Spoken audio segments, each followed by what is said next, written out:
बस थांबवा, नाही बसच थांबली असा प्रसंग गुरुवारी 29 तारखेला दुपारी निगडीतील यमुना नगर येथे अनुभवायला मिळाला। पीएमपी बसचा किरकोळ धक्का रिक्षाला लागल्याच्या रागातून एका रिक्षा चालकाने थेट बसची चावी काढून घेत पोबारा केल्याने काही काळ बस अडकून राहिली। मिळालेल्या माहितीनुसार डांगे चौकाच्या दिशेने जाणारी पीएमपीची 355 क्रमांकाच्या मार्गाची बस MH12YB 7249 दुपारी सुमारे 1:30 वाजता मार्गक्रमण करत होती। याच वेळी बसचा धक्का एका रिक्षाला लागला। बस पुढे गेल्याने संतप्त रिक्षा चालकाने रिक्षा बस समोर आडवी लावत बस रस्त्याच्या कडेला थांबवली।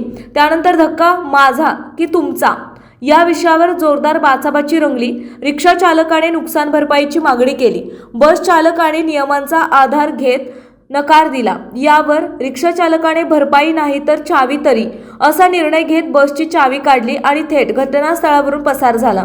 परिणाम बस रस्त्याच्या कडेला, प्रवासी ताटकळत आणि वाहतूक थोडीशी विस्कळीत। अखेर प्रवाशांनी बसमधून उतरून इतर वाहनांचा आधार घेतला, मात्र बस अनेक तास कीलेस अवस्थेत उभी राहिली। कारवाई नाही। बस चालक वाहकांची याबाबत वरिष्ठांना कळवले।